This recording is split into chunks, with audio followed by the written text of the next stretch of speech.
All right, you all are now live. Have a good meeting. Thank you. Good morning. I'm Vice Chair Sarah Copley, and I'd like to welcome you to the March 25th, excuse me, 2022 Homeless Initiative Advisory Committee meeting. The Homeless Initiative Advisory Committee is responsible for implementing the 5-year strategic plan on homelessness in Buncombe County. Our duties are conducting research and investigation into issues about homelessness, including causes and effects within Asheville and the surrounding area, formulating and making recommendations on funding and policy to local government entities and social service agencies to reduce the incidence of homelessness, act as a clearinghouse for information on local homelessness issues, and other duties as requested by City Council, Board of County Commissioners, or the Homeless Initiative Advisory Committee needs. All committee members and staff are participating virtually. We appreciate your patience as we work through committee meetings a little bit differently, and thank you for everyone's patience in joining this morning. We're streaming live on our virtual engagement hub, which is accessible through the virtual engagement hub link on the front page of the city website, and it's also linked on the Hayak committee webpage. We also have an option for the public to listen live by phone, and for those of you with us today, welcome. I will now go through and introduce the committee members who are participating virtually. We'll do a roll call. David Bartholomew, Lance Crawford. I'm here. Jason Desai. Present. Amy Hobson. Present. Samaya Jones. This is Maggie Slocum sitting in as proxy for Tamia. Thank you.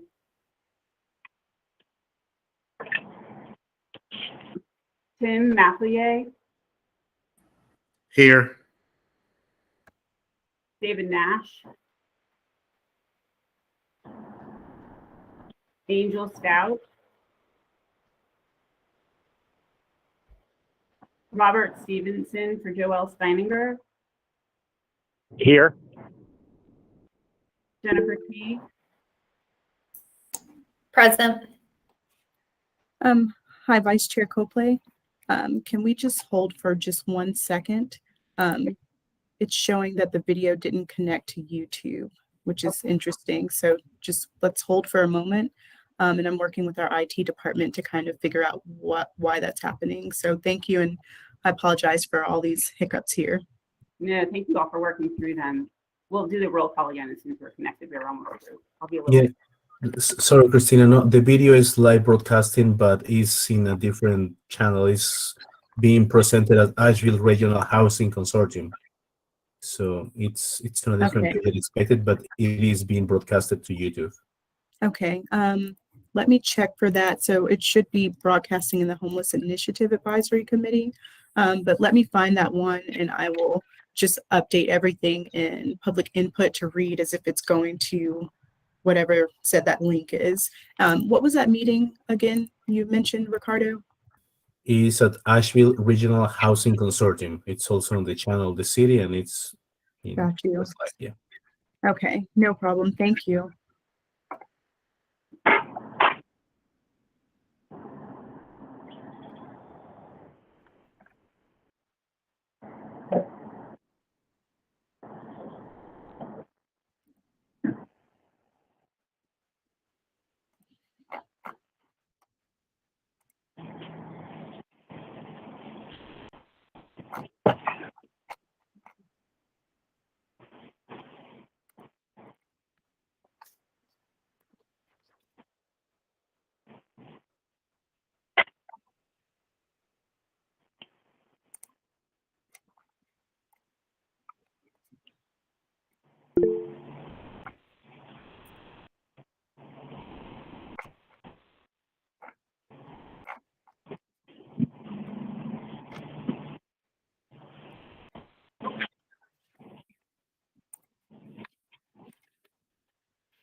David, good morning. Thanks for joining us. We are having some tech trouble, so working through that real quick.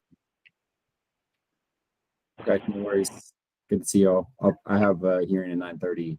Just finished the 9 o'clock thing, so I'll be here for a bit, and then hopefully that won't take long. Thanks, David.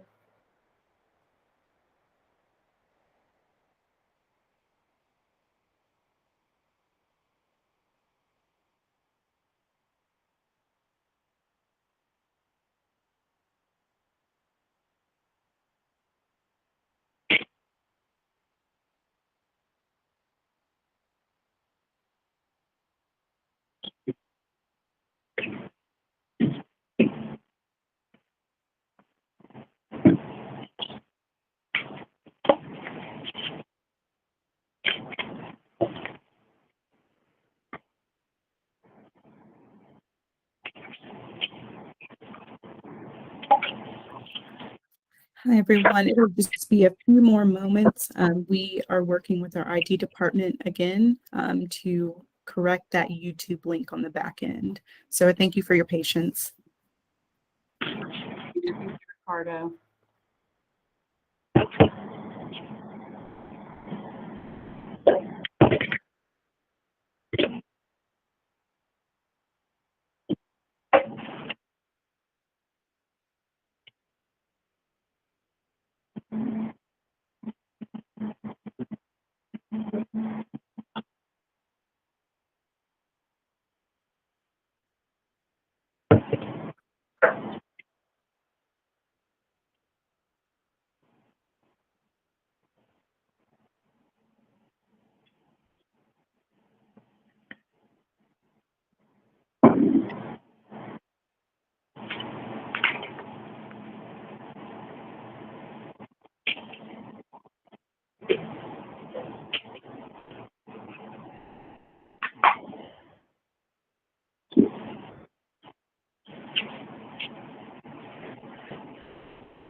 I believe that the technical issue is now fixed. We can restart the meeting and start with the roll call. And I would also like to mention that our viewers can call in at 855-925-2801, meeting code 9836. Thank you. Thank you so much, Christina. Thank you, Ricardo. Good morning. This is a meeting of the Nashville-Buncombe Homeless Initiative Advisory Committee. I'm going to take roll call and get on with the agenda items due to time. So if you're here, please respond appropriately. David Bartholomew, Here? Lance Crawford, Here. Jason Desai, Present. Amy Hobson. Here. Maggie Slocum for Kamea Jones, Present. Tim McEllier, Here. David Nash,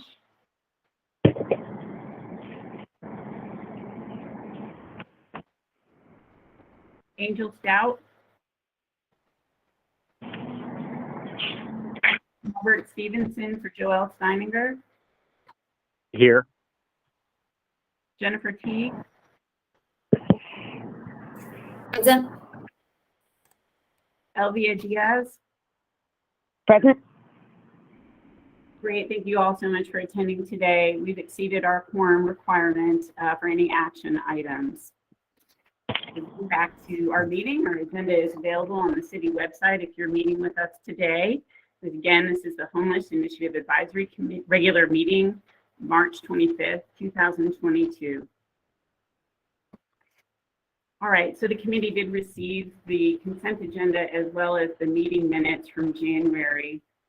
Do we need any discussion, any outstanding items from the meeting minutes before someone can motion to accept them?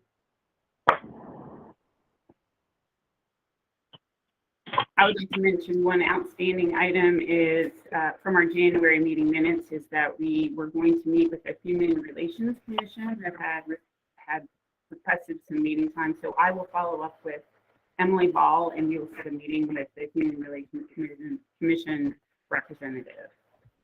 Can I have a motion to accept the consent agenda and meeting minutes from January 28th?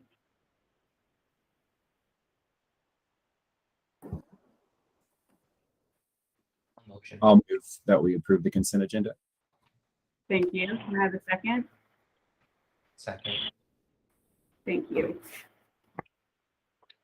All right, now we're going to hear staff updates from Emily Ball. Thanks, Emily.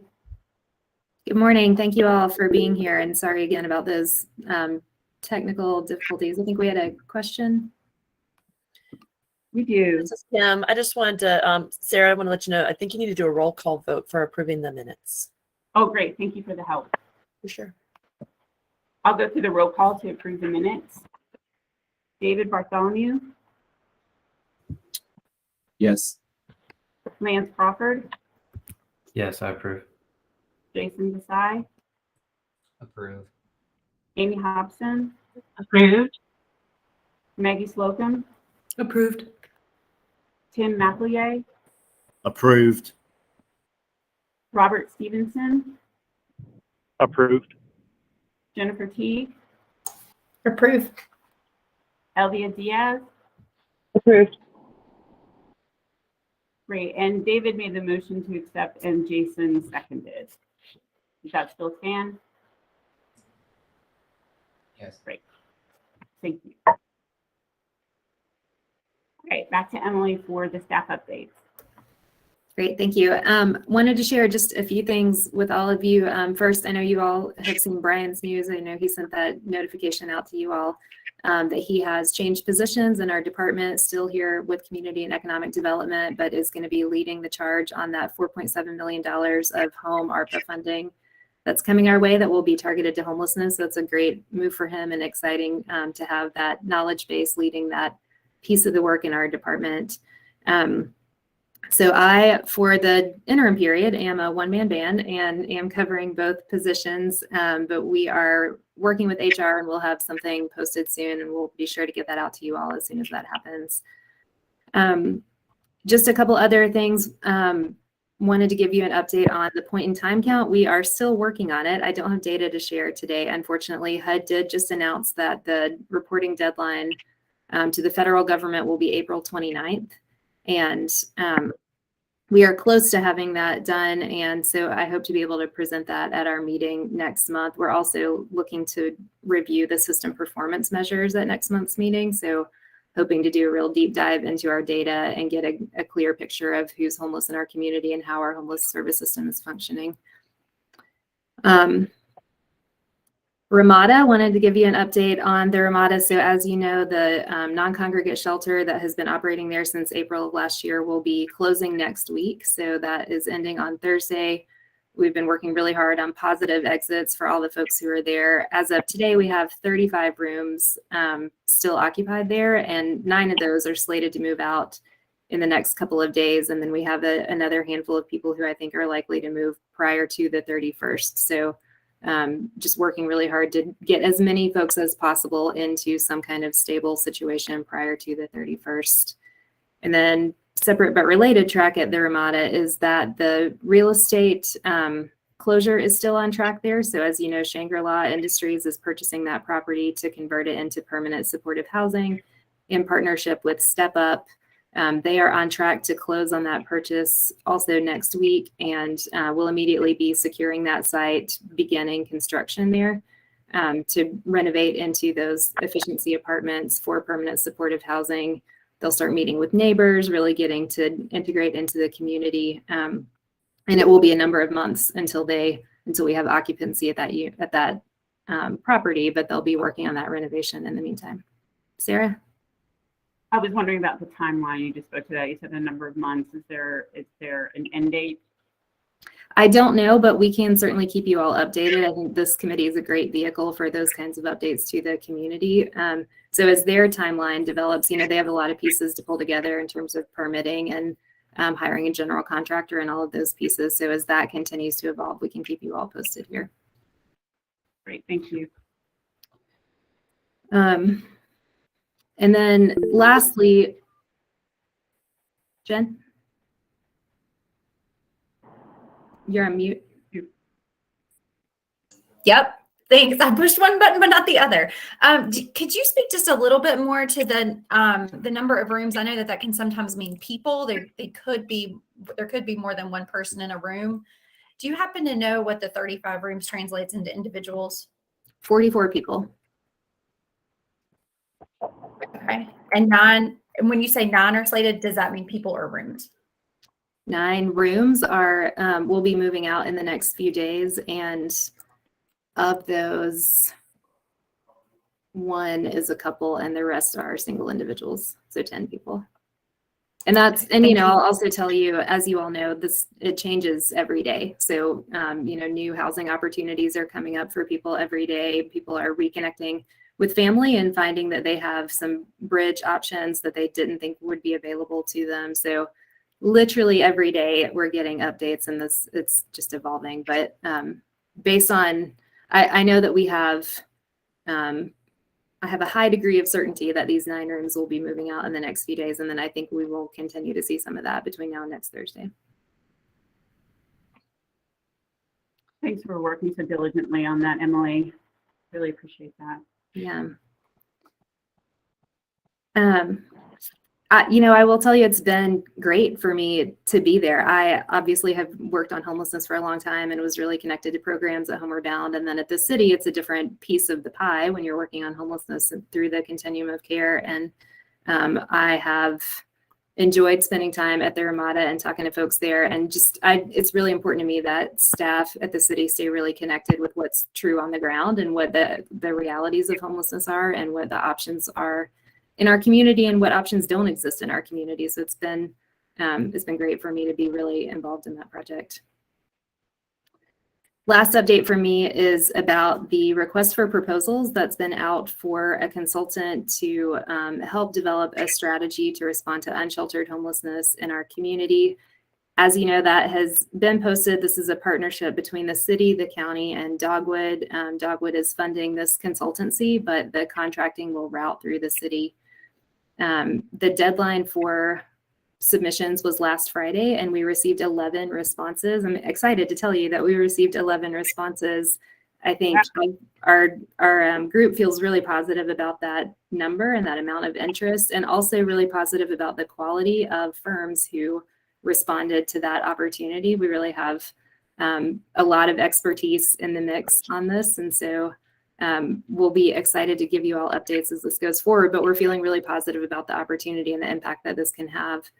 I can't say much more than that at this point because of the confidential nature of the selection process. So, in order to ensure parity and just integrity in that process, we're required to keep the details of those firms confidential as we work through that selection.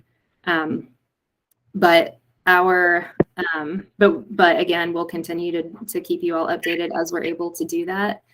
We had originally projected that our selection committee, which is folks from the city, the county, and Dogwood participating in that, originally projected that we would have a recommendation ready to go forward in April, but based on scheduling interviews for firms that move forward to that stage, we are having to back that up a little bit. So right now we're anticipating early May for a recommendation coming out of that selection committee. And then I think at the next Hayak meeting, we should be able to give you a ballpark sense, at least, of a projected timeline. We got a range of timelines from the firms that submitted proposals. That was one of the things that we asked for. And so I don't yet have a clear picture of, how long the process might take or what we can anticipate on that. But as we narrow that pool down further and get closer to that recommendation, we should have a clearer picture of timeline that I'll be able to share at our next meeting. Thanks so much, Emily. Just a follow-up question with that. And looking ahead, we want to improve our scheduling of code purple accommodations instead of what we did in the past year. So I think that's something that this advisor or consultant would be able to help us with. But do you think that if it starts in May, I would imagine they're going to need about, do you have a ballpark figure on how long they're going to take to ramp up or research? I don't. So we did ask for that in the submissions, and we just got such a variety of responses. So I don't at this point. Okay. I'm going to put that on the August meeting list.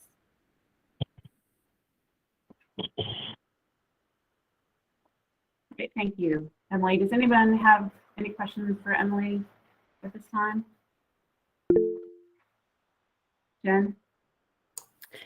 I don't have any questions, but just in relationship to the Code Purple, I do wonder if there's opportunities in this committee for us to have some more conversation about that and utilizing staff kind of earlier on. And so maybe even yeah, I guess I am in agreement that I would love to see us kind of develop a plan at an earlier phase. And so if at any point you think that would be appropriate to put that on the agenda, that would be, I think, a good use of this committee's time. Well, let's talk about that. Yeah, it was tough last year, you know, when we were at our December meeting, we finally addressed that. So, you know, we were lucky last year, we had some warmer weather, but what does the committee think? Obviously, August is probably too late, really, you know, for looking at the time schedule when it does start to get colder. We had cold snaps in October. What does the committee think is appropriate? We don't need to let the consultant hinder our work. I mean, that's one aspect, but I definitely agree. We need to have that probably as a regular meeting agenda. I know that we kind of discussed that really late in the day. So I think it's a continual process to be talked about every day. Agreed. Because we always, yeah. So.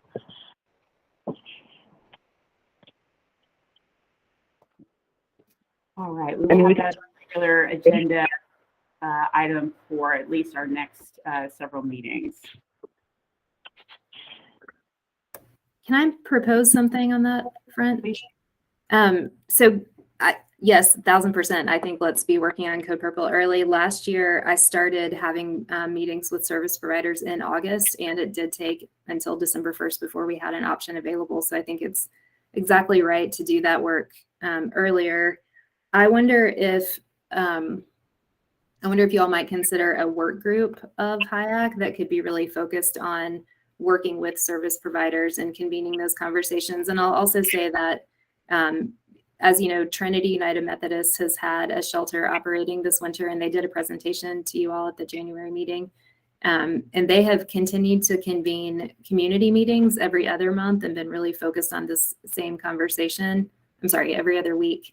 Those meetings are now going to monthly, but there is already kind of an active group to sort of partner with on developing some planning for Code Purple next winter. And I'd be happy to help connect those dots, but just wonder if a work group of Hayak might make sense to have a really just focused number of people who are digging into that. Amy? Hi, Emily. Yeah, I think that's a great idea. I would also suggest that we invite the chair of Code Purple, kind of that group, Tracy Childers, to attend or be part of this work group.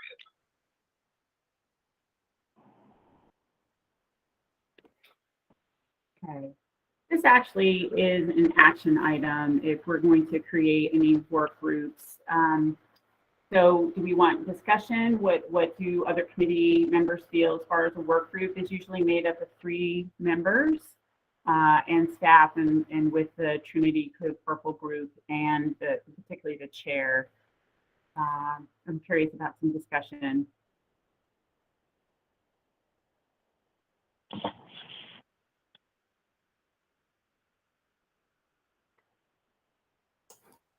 I would It support certainly a work seems like group. a good idea. Oh, go ahead.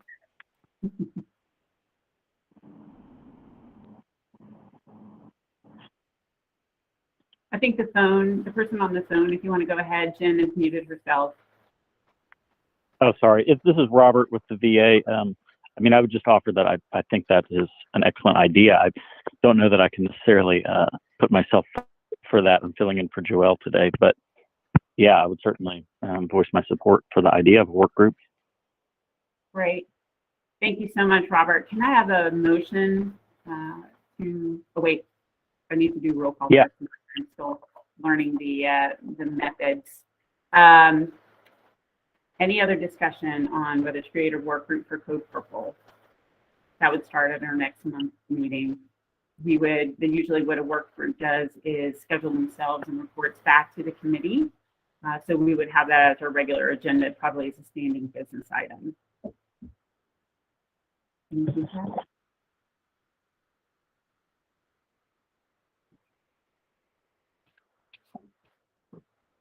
Did someone ask to have that repeated?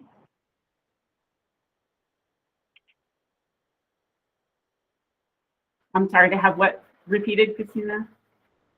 Someone asked to have your last statement repeated?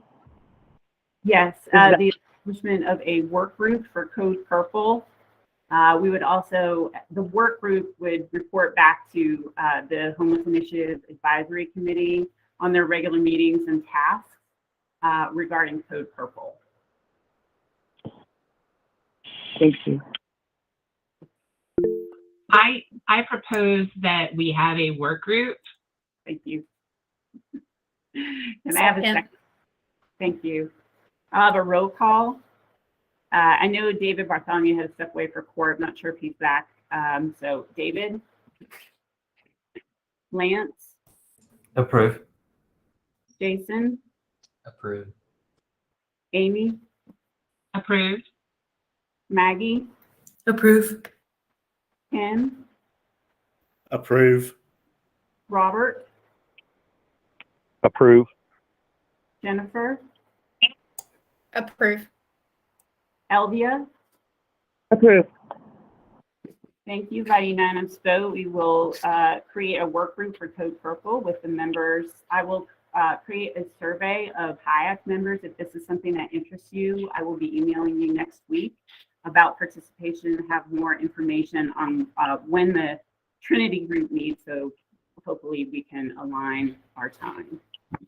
All right, so agenda item number 4, committee logistics. Our meeting schedule virtually has been the 4th Friday of every month at 9 a.m. from 9 to 10. Previously, it had been the 4th Tuesday of the month. While we're meeting virtually, we'll continue with this time for the foreseeable future. Some of you might have heard about the Asheville City Boards and Commissions restructuring that will impact our committee.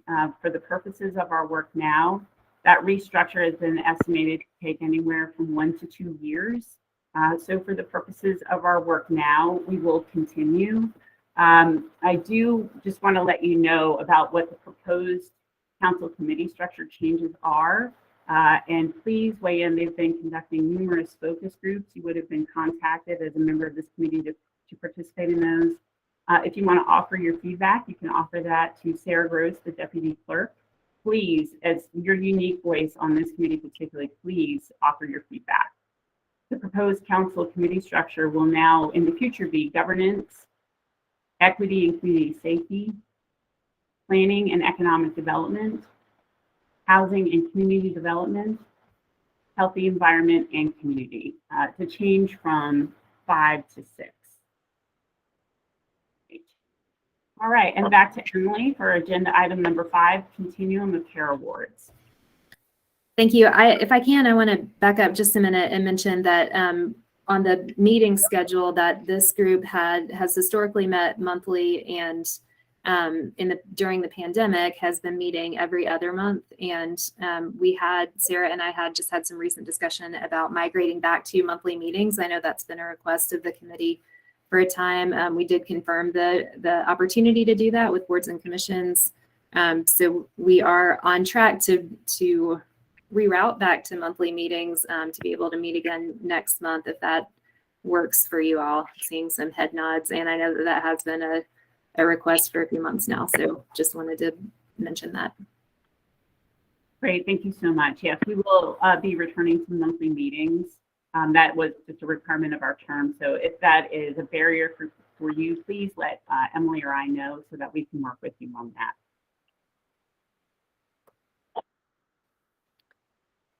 Great. Continuum of Care Awards. Ricardo, would you be able to pull that spreadsheet up for us? Sure. Thank you. So while he's doing that, Number 3, number 4, sorry. 3. Sure.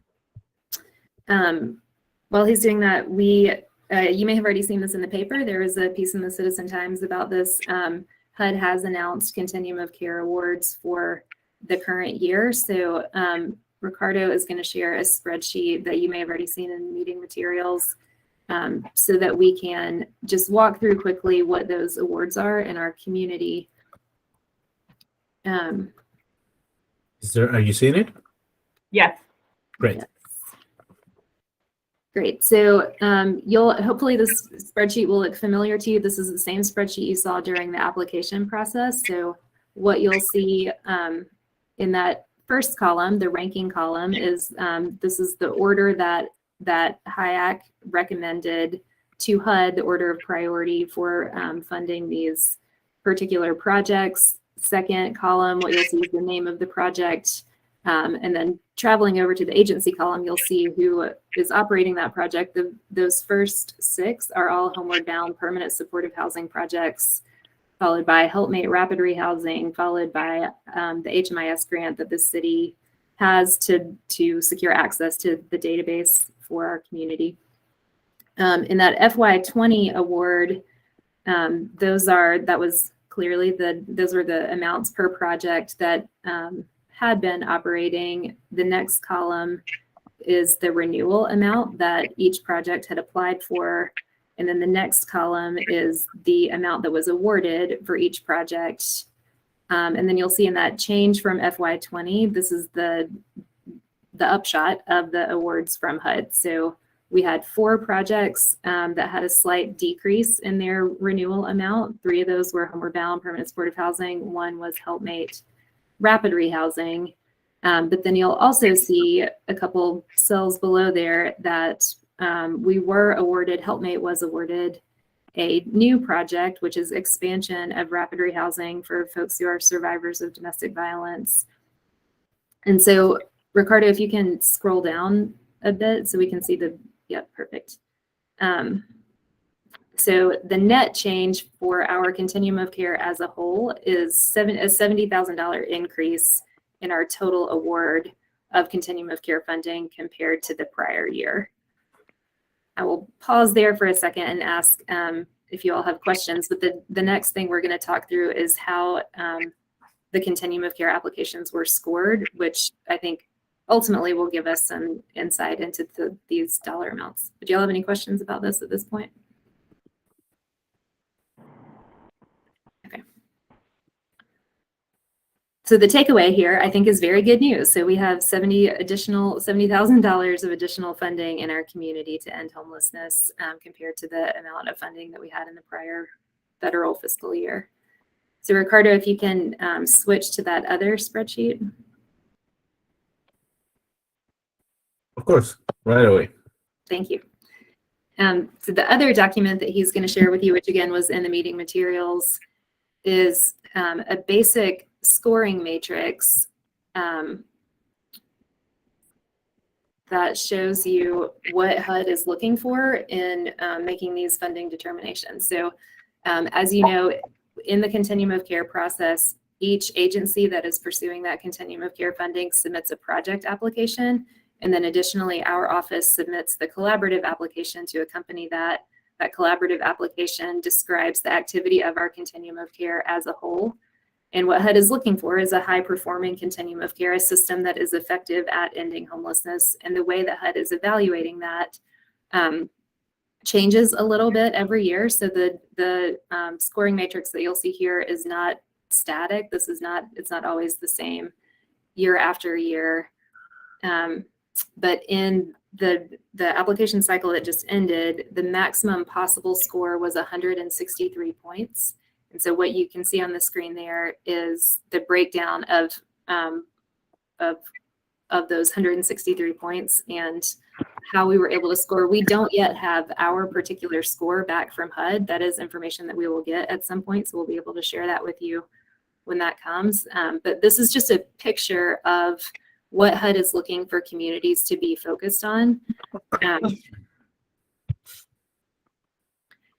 Picture of what HUD is looking for communities to be focused on. And so to me, for us as staff, for you as the governance committee for our continuum of care, and then for our homeless service system as a whole, this is a really clear roadmap of the things that we need to be focused on in order to continue to decrease the number of people who are experiencing homelessness in our community. And you'll see that the bulk of the points are in that coordination and engagement section. So that's really the kind of substantive work of the continuum of care, is pulling all of these pieces and strategies together to, again, be continually decreasing the number of folks who are experiencing homelessness. Emily, this is Robert. I have a question. Yeah. Well, I guess, and I can't actually see the visual I'm calling in, so this may be not as intelligent sounding to you guys who are looking at the data, but am I understanding correctly that that increase, that $70,000 increase, is specifically for the subpopulation of rapid rehousing within folks experiencing homelessness and fleeing domestic violence? Sort of. So that's a net increase for our COC as a whole. There were 3 PSH projects at Homeward Bound that had decreases, and the existing rapid rehousing program at Homeward Bound, at Helpmate, also had a decrease.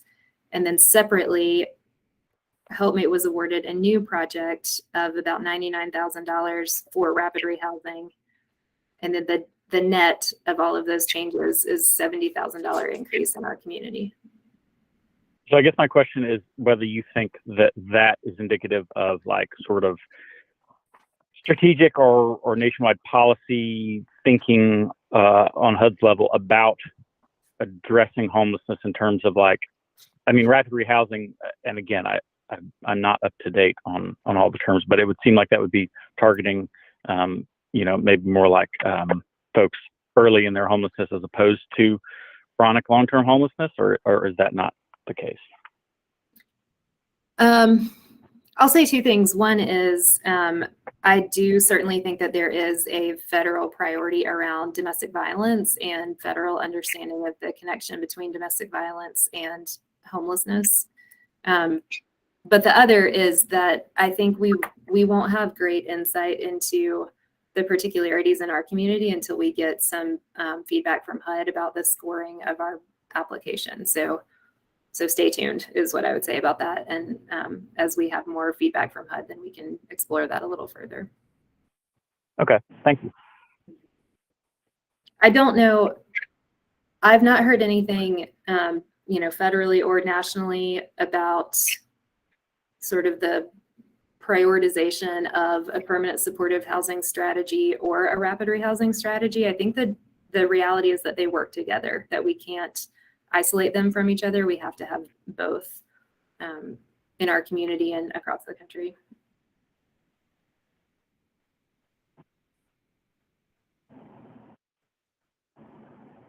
Are there other questions? I want to say again, I think we can spend more time on this as we go forward, but this past year was my first year being involved in the collaborative application. And so it was a great experience for me, and great to have this really clear picture from HUD about what is HUD telling us we need to be doing? What is the work of ending homelessness, just really broken down in a very tactical way. And again, this changes every year. The number of points changes every year, and the composition of those points changes every year. So for example, 20 points out of 163 points this year were focused on COVID response. It's obviously not an ongoing, hopefully not an ongoing activity. So this is always evolving, but I do think the kind of the nuts and bolts of this, things like using a housing first approach and making sure that our street outreach is covering the entirety of our continuum of care, not just focused on the downtown area, making sure families are not separated as they're seeking services, but that we have interventions that are able to respond to the people in our community who need those interventions. All of that is really the core activity of the continuum of care. Jen? So thank you so much for the spreadsheet. I feel like it helps me to really grasp what is the goals and what that looks like. I'm sorry if this is an ignorant question, but so will we know what our scores were in those categories, or how do we know where we fell, like in that the 20 points for the COVID piece that you just mentioned? I honestly don't know. And this is just me not having been through this process before, and I haven't asked that question. I'm sure other staff in our department would know the answer to that, but I'm not sure. Do you know if we get that and maybe you just answered this question, but in years past, are we able to pull information to see kind of where we did fall on that, or where those areas were? That I appreciate the concept that this is a roadmap, and I agree. I'm just wondering if there's an opportunity to see where they have seen maybe areas of growth in the past for our area. Agreed, and I don't know. I do know that we can look at that aggregate number. I don't know how detailed the feedback we get from HUD will be or has been. It would stand to reason that if you're going to give a score, you have to have some sort of assessment. I mean, as we do statistics, as we're finding what's the best city to live in our country. So I can't understand why there wouldn't be a definition of each score, and how to improve on it would be important. It can't just be arbitrary. It doesn't make sense. Yep, absolutely.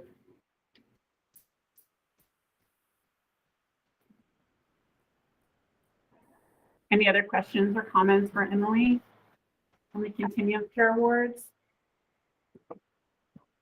Thanks so much for going through that, Emily. We can keep that spreadsheet up. For agenda item number 6, performance standards, we're going to look at these system performance measures, which is the last column. This is really in looking at Hayak and how we can be effective. Hopefully for agenda items 6 and 7, this will be the last that I talk the most in this group. I did want us to educate ourselves as to not only our Continuum of Care Awards, but also these system performance measures. So we have something to start with as a baseline, and how all of the committee members with their various lenses, we have healthcare representatives, legal representatives, nonprofit representatives, Veterans Administration representatives, foundation representatives. So everyone holds a very different lens, but we need all of those together to see the picture more clearly. But the system performance measures are, and I'll read these for the folks on the phone, a 5% reduction in the number of people experiencing homelessness, reduction in the number of first-time homeless, reduction in length of time homeless, successful permanent housing placement or retention, reduction in returns to homeless, and increase in earned income. And those are pretty also significant scores as far as the baseline measurement. The highest point score is reduction in length of time of homelessness. The lowest is the 5% reduction in the number of people experiencing homelessness. Does anyone have questions about those performance measure standards and our responsibilities?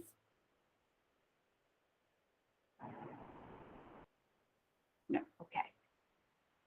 All right, so we're going to discuss briefly the scope and goals of Hayak as we reset here, and how we each can play a role in meeting those system performance measures.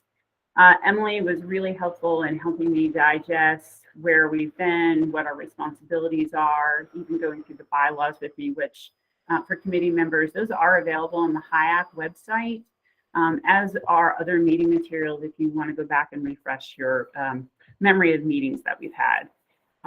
But there are 3 main functions of Hayak. That's Continuum of Care governance, including the written standards and the scorecard. The second is community strategy. And the third is input on local government policy, which City Council has definitely asked for our expertise as they work on the duality of affordable housing and homelessness as their top priorities for this next year. And this is where all of our representatives here can really play a role. I'd like to ask for each of you to provide me a report from your organization on any aspect of homelessness you want the committee to be educated about.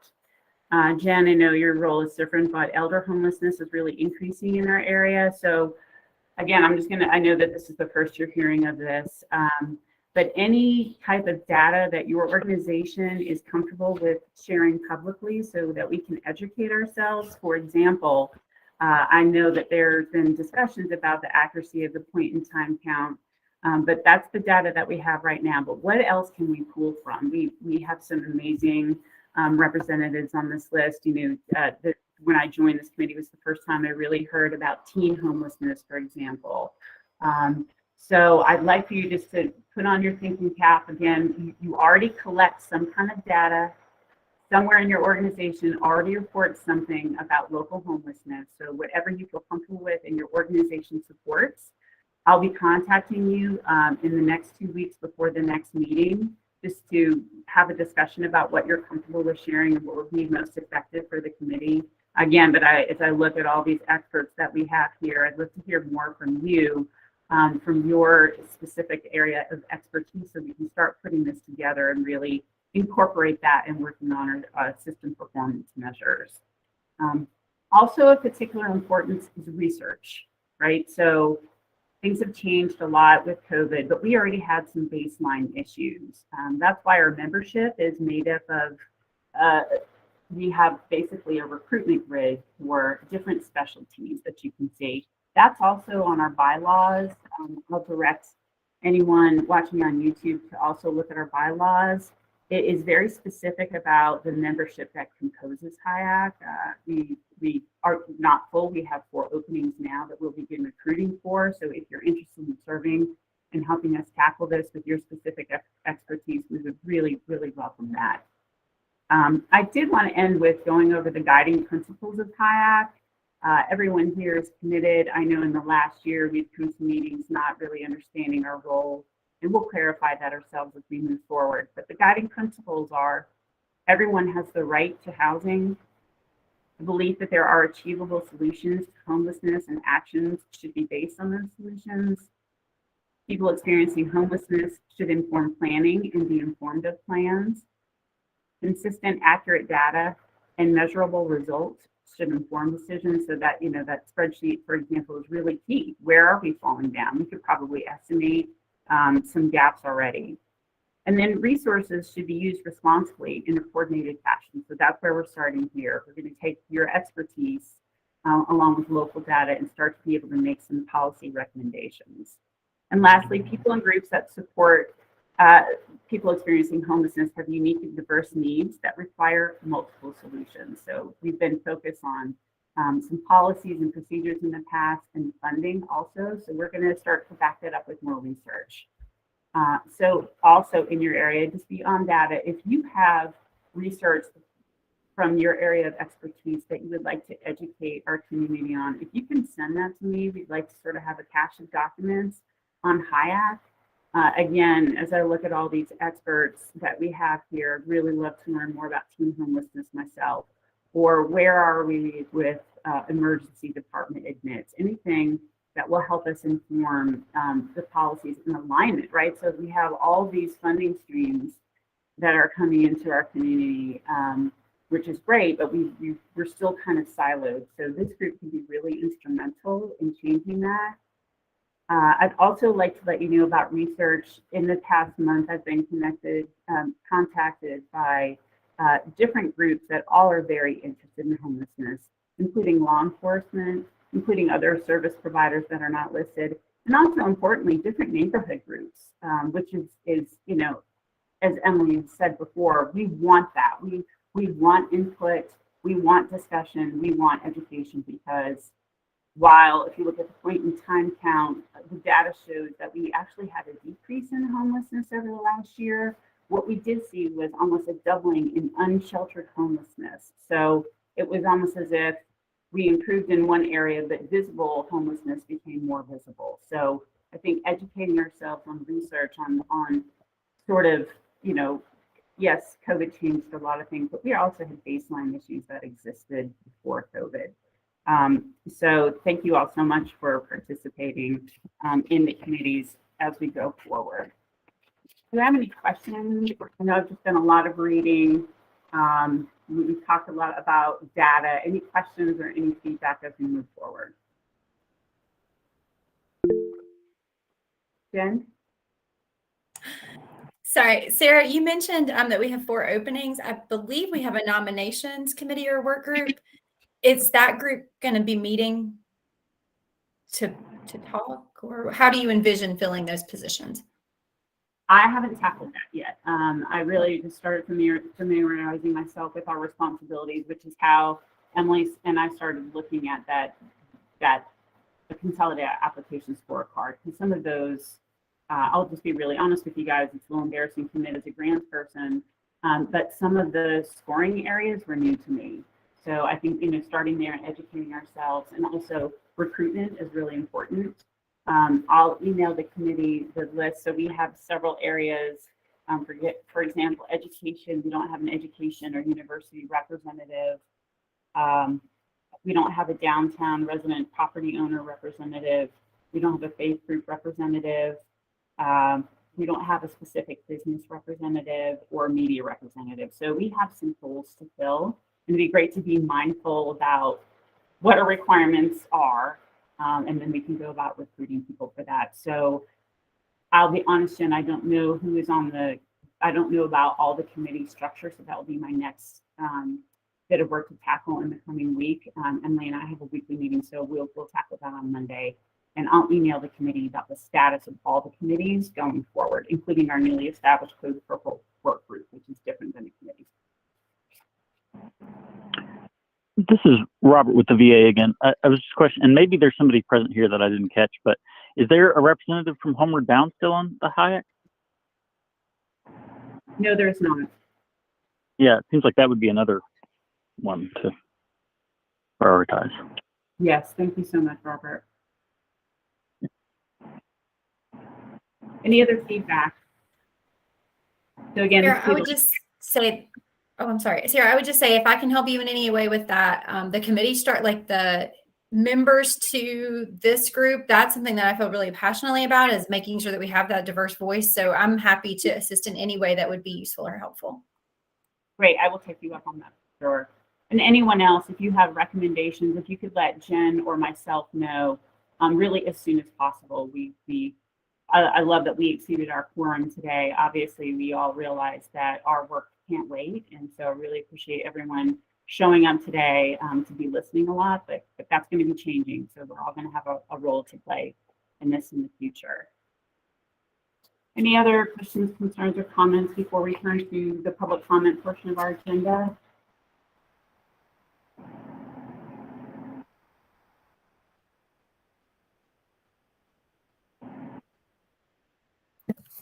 I'm sorry, this is Christina Harris. Were you just asking about public comments? I was just asking you if the committee had any other feedback, comments, or questions before we go to the public comment portion. Understood. Thank you for clarifying that for me. No, there's no public comments and there's no one in the speaker queue. Okay. Thank you, committee, for your time today. Does anybody have any unfinished business? Yes. Kim. Thank you. I just wanted to take a moment to say thank you for the work that y'all are doing here in this commission, and to let you know that from coming out of the city council retreat, we do have the updated priorities for 2022. Retained from 2021 are reparations and reimagining public safety. New priorities for 2022 are equitable, affordable housing and stability, homelessness, neighborhood resilience, and improved and expanded core services. So feel free to reach out if you need any support, trying your recommendations to Asheville's comp plan or the council goals, and any other ways I might be able to support you.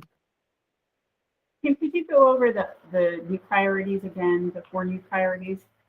Sure. The 4 new ones are equitable, affordable housing and stability, homelessness, neighborhood resilience, and improve, expand core services. The included action items for neighborhood resilience include things like our climate justice initiative, resource mapping, facilities assessment, the urban forestry master plan, food systems and food security, waste management and composting, and emergency response.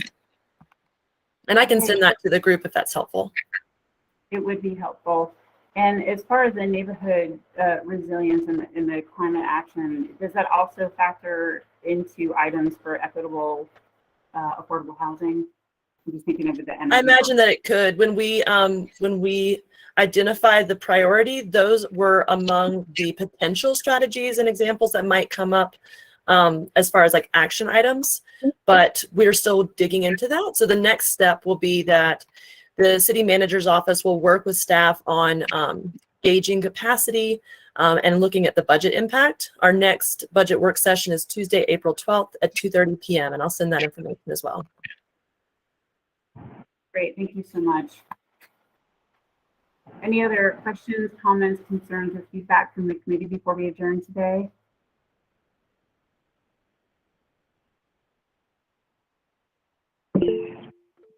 Amy? I just wanted to take a moment and thank you, Sarah. This is the first meeting that you have officially chaired for us, and I think you did an amazing job. So congratulations and thank you. Thanks, Amy. I was trying to channel Eileen. Yes, I miss Eileen. Also learned a lot from her as chair. And please thank Emily for really holding things together. She glossed over being a one-woman show, but as you all can imagine, with the active homelessness issue that we're having and all the concerns about that, that's a really heavy burden to carry.